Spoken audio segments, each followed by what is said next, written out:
चिंतने सरे तो धन्य धन्य काळ सकळ मंगळ मंगळाचे पवित्र तो देहवानी पुण्यवंत जो वदे अच्युत सर्व काळ. जय कोणी बसा.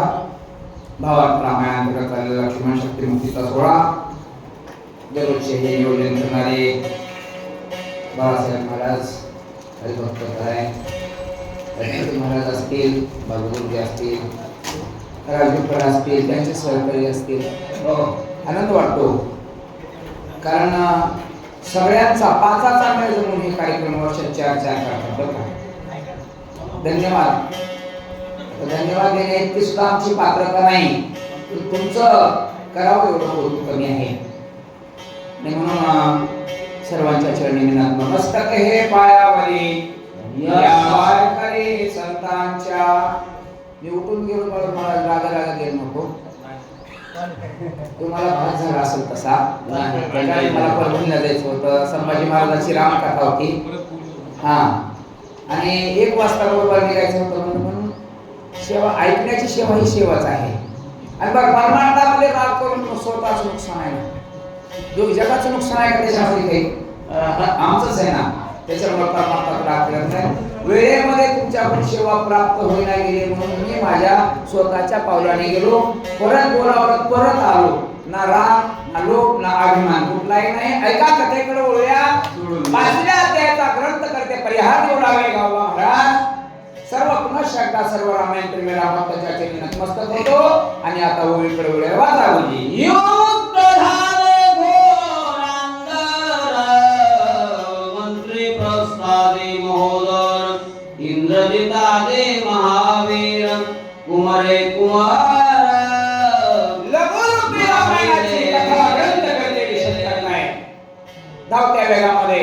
कारण पावसाळ्याचे दिवस नाही, उन्हाळ्याचे पण पावसाळ्यासारखी परिस्थिती झाली. रात्रीची अवस्था सर्वांनी बघितली असेल. म्हणून इथं बसताना कळत नाही. प्रत्येकाने आपलं थोडंसं सावध होऊन वागायचे. 4, 4:30 पर्यंत आपली कथा झाली पाहिजे. हा, आणि म्हणून अनेक प्रकार तुंबळ असं युद्ध झालं. राजा रामाचा निरोप. हे हनुमान अत्यंत विश्वासी. ते ह्याच्यावरती आहे बघा. ते पहिल्या वेळेमध्ये म्हणजे कोण सांगताय आता? राजूशी भरत हनुमान निघालेला प्रसंग आहे सांगताय. हे कथन झालं, भयंकर युद्ध झालं. मग पुढं काय झालंय का? महाभाऊ कुंभकर्ण उवाचिला विंधोणी बाणादिनाक कान कापून शिरकमळदान छेदिले. धर्माचे रक्षण करणे, पाखंडी खंडन हेच यामा करणे काम व्हावे ना. तो महाभाऊ कुंभकर्ण होता. तो नियतीच्या बाजूला नव्हता, अनितीच्या बाजूला होता. उभाच शिरला. हो, त्याचे 2 तुकडे केले. अहंकार घडवला. चिरला याचा अर्थ त्याचा द्वंद्व घडवलं, त्याचा अहंकार घडवला. आणि मग त्या अहंकाराची समाप्ती केली, देहाची समाप्ती केली. पुढे काय केलं ऐका. बंधू पुत्राचे दुःख भारी गाई मुखे शंक करी रावणा दुर्दशा थोरे सुरासुरी राग द्याचा. भावाला प्रेम असतं. भाऊ किती वाईट असला त्याच्या भावाला त्याचं प्रेम असतं. तो कुंभकर्ण उभा मारला, छेदून मारला गेला, विक्रमणा करून मारला. राजा रावणाला दुःख वाटू लागलं. माझा भाऊ गेला, पण त्याच्या पाठीमागची पार्श्वभूमी होती त्या राजा रावणाची. कारण ज्याच्या सामर्थ्यानं मी लढतो म्हणलं होतं तो गेला का. मी कुणाच्या सामर्थ्यानं लढू म्हणून एकीकडे हात चोरतो, एकीकडे क्रोधायमान भावना आहे. काय करतो काय काय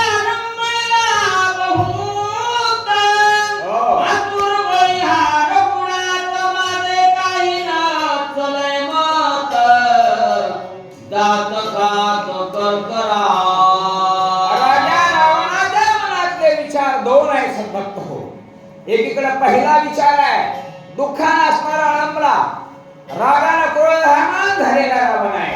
एकीकडची भावना आहे की प्रभू रामचंद्र मर्यादा पुरुषोत्तम भगवान परमात्मा तो आपल्याला रणांगणामध्ये ऐकणार नाही. पण कधी कधी माणसं जर एखादा माणूस ऐकत नसेल तर त्याच्यासाठी वेगळं धोरण आखतात. राजा रावण आपलं पुढचं धोरण काय आखू लागलाय का? आदट वीर कुंभकर्णाने मारला इंद्रोणी बाण इंद्रजित महावित दारुण सुमित्रेला निवडिला. जीवनामध्ये सर्वथा अधर्मानं वागणं, विकृतीनं वागणं ना विनाश झाल्याशिवाय राहणार नाही. निश्चित लक्षात घ्या. रामायण तुम्हाला हे शिकवते. राजा रावणाच्या मनातलं थळ आहे.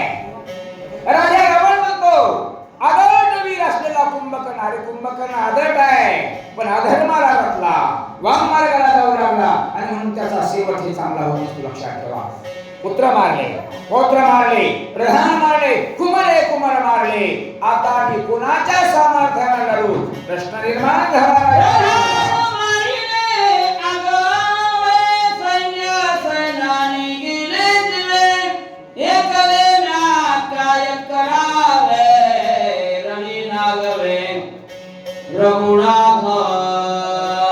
ज्याला एखाद्या गोष्टीची पूर्वकल्पना ज्या माणसाला असते कसं त्या माणसानं सावध वागायला पाहिजे की. पण विनाशकारी विपरीत वृत्ती. माणसाचं वायुत्वाची वेळ आली ना दुर्बुद्धी सुचत असते माणसाला.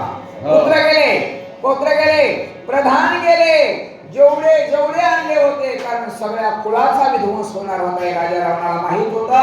तरी पण अधर्माला रचलेल्या माणसाला कळतोय कधी कधी पण ओळख नसते माणसाला. बरं का बुजी? आणि म्हणून आता हा राम मला रणांगणामध्ये ऐकणार नाही आणि एकला एक मी राजा रावण पाठीमाग शिल्लक आहे. मी एकट्यानं काय करावं अशी भावना झाली.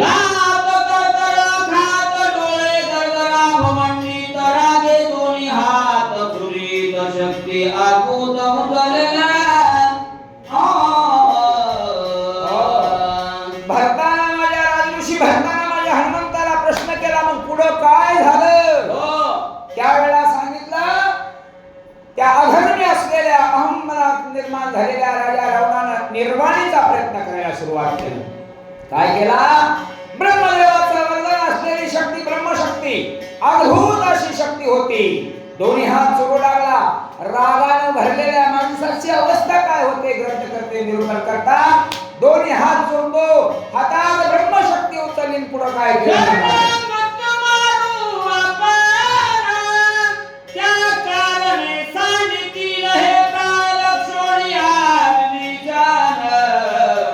शक्तिदान हरितरे. वर्म वाईट माणसं असलं की वर्म कसा विचार करतात लक्षात घ्या. राजा रावणाने विचार केला परकेच आहेत ना पण आपले परके झालेत ना. मग आपले परके झालेले आधी संपविले पाहिजे असं राजा रावणाचं मत. संपूर्ण कुणालाही सांगणार नाही आणि त्याचा शेवटही भला होत नसतो हे लक्षात ठेवा. राजा रावणाने विचार केला पहिला रामाचा शरणागत आहे कोण? माझाच भाऊ. त्यालाच पहिला हाणलं पाहिजे. बरं का गुरुजी? ध्यानात ठेवा जरा तुम्ही बी. आणि म्हणून राजा रावणाने विचार केला अद्भुत शक्ती उचलली. भावाचं वर्णन करताना सांगावं पाठीशी शरणागत घातला चतुरा शक्तीची उलटेला गाडा दादूला सोमेंद्र. जीवन असं जगा माय बापा असं जगा. दुसऱ्यावर संकट आलं त्यावेळेस निधड्या छातीनं समोर पुढे व्हा. ते एकाने ऍक्सिडेंट घडले माय बापू तिकडं बघत बघत निघून जातात. त्यानं विचारलं तिकडून कसं काय आला? ते मला आपल्यावर चालू तर आपल्याला जेलची हवा खात जावं लागेल. निर्भया छातीचा सूर्यवंशाचा ब्रीद आहे जय जय मगर वचन जय. लक्ष्मणाने विचार केला आम्ही सूर्यवंश कुळातले अभयदान त्याला दिले. त्याला आपल्याशी शरणागती पत्करली त्याचं जीवन असणारं सुरक्षित राखलं पाहिजे. शतदा 100 तुकडे केले. निर्भया छातीनं लक्ष्मणजी पुढे झाले.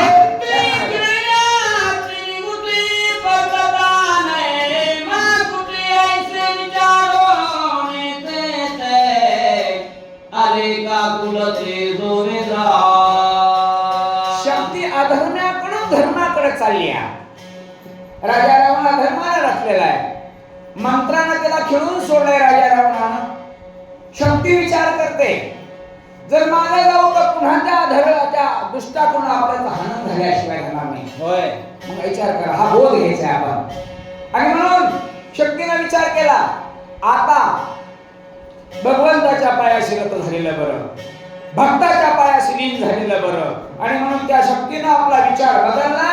काकुलती आली काय घडाय का, मग खिळल्याने मंत्रुला श्रीनकी माझी अंगवड मागे सत्ता रावण दंड संपूर्ण मद करीन सारासार विचार करा उठा उठी, नादरा कंठी विठोबाचे, तयाच्या चिंतने निसेर संकट, तराल दुर्भाग्य भवशिंदो. ती निर्जीव असलेली शक्ती माझ्या लक्ष्मणाच्या पायाशी आली विचार करते. लक्ष्मणजी, त्या दुष्टांना मला अभिमंत्रून खेळून सोडलेला आहे. जर मी तुमच्या पायाशी शरण नाही आले, मागे गेले तर तो संपूर्ण दंड केल्याशिवाय राहणार नाही. आणि मग जीवनच समर्पित करा ना. कुणाशी करा? जो तुमचा उद्धार करणार आहे, तुमच्या आयुष्याचं भलं करणार आहे. शक्तीने ओळखलं. मग काय म्हणून लागले,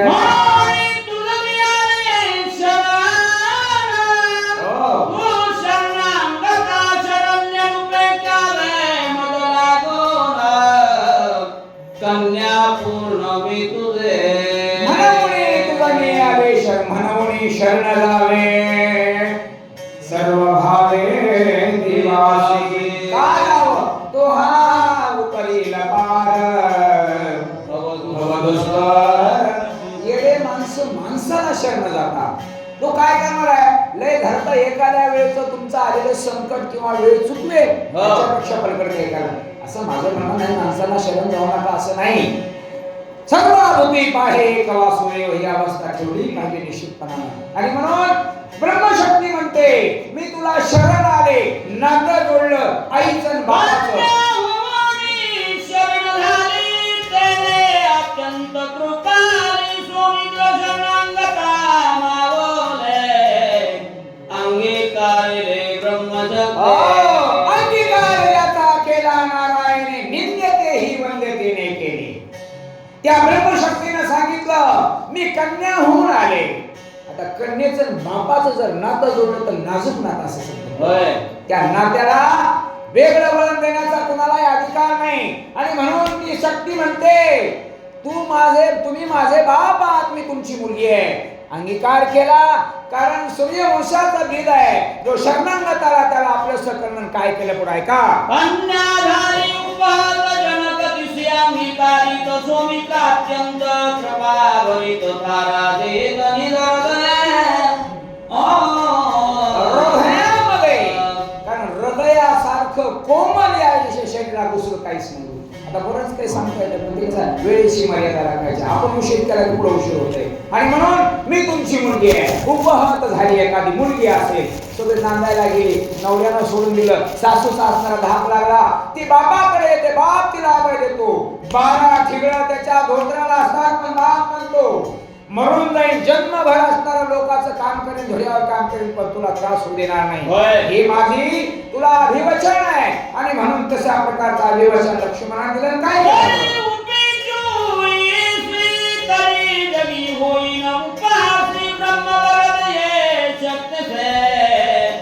ब्राह्मण आमासे निज पूज्य.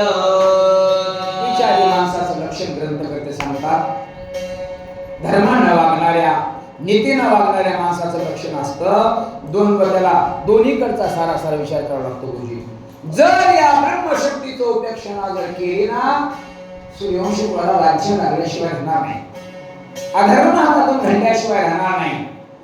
आणि मग सहज आली ना, तिचा अंगीकार करू, एक तर पुण्यही लाभेल, शरणागताचंही रक्षण असं होईल. हे लक्ष्मणाने विचार केला आणि आपल्या हृदयामध्ये जागा दिली. वचन उपेक्षिता पूर्णापजो वैश्विन माता वगैरे तरी शरणांगता, तरी अनर्था माझारे पडिते. लक्ष्मणाने मानले या ठिकाणी, कारण आम्ही सूर्यवंश कुळातल्या ब्रह्मनामासाठी पूजनीय आहे.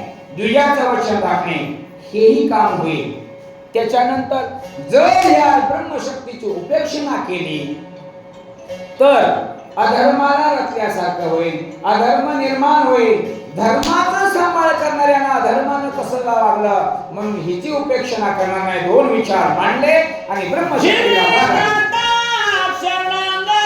प्राण सांडील रघुनाथ सुग्रीवादी कपी समस्त प्राण निश्चित सांडितील जीवन जगा, दूरदृष्टीचा विचार करून जीवन जगा. माझ्या लक्ष्मणाने विचार केला, जर या ब्रह्मशक्तीची अवहेलना केली गेली, हिला हृदयात नाही जागा दिली गेली, तर सूर्यवंश कुळाला असणारं लांछन लागेल. माझ्या रामाला राग येईल, नवीन प्राण सोडल्याशिवाय राहणार नाही. आणि हे जर झालं ना, हरमाळ लागल्याशिवाय राहणार नाही. आणि मग एकट्याचा प्राण गेला तरी बेहत्तर, पण सगळी जनता वाचली पाहिजे. हा ध्यास माणसाने केलं पाहिजे. आणि मग जागा दिली. काय घडलाय? श्री भार होय चुकवा वया सकला पाय जीवे पाहे विनटला. लक्ष्मण म्हणतात, जर हे एवढं कार्य माझ्या हाताने होत नसेल तर मग माझे जिने काय? या जीवनाला किंमत नाही. तुका म्हणे जिने खडे संत संघर्ष केले. आणि जगायचंच असेल तर सत्संगतीमध्ये जगा, वागायचंच असेल तर सज्जनाच्या संगतीमध्ये वागा. म्हणे ज्यावे हो, सत्कीर्तीने बरोवे. बरोबर आहे. आणि म्हणून जीवन जगताना एवढी सुविधा आता मी पुढे सांगणार नाही, कारण मला परत निघायचं. आणि म्हणून मला मी काही गुणवान नाही, पण माझ्यासाठी माणसं बसले. आणि म्हणून मला जीवन जगायचंय. हे कुणासाठी? जगासाठी, भावासाठी, आईसाठी. या ब्रह्मदेवाच्या संगतीमध्ये जगले हा जीव आहे. हे काही भक्तगणासाठी जीवन जगायचा विचार केला आणि दोन्ही गोष्टी आत्मसात करून विचार सारासार विचारानं या ठिकाणी सारा दिला. इथपर्यंतची कथा ग्रंथ करते विशद केली. उर्वरित राहिलेली कथा पुढील भक्तेच्या मुखामध्ये या ठिकाणी ऐकूया. बोलता बोलता थोडंसं काही वेगळं वाटलं असेल, वाणीचा दोष समजा. चांगलं वाटलं असेल, ब्रह्मगुरूचा प्रसाद म्हणा. वाणीला पूर्ण कुंडलिका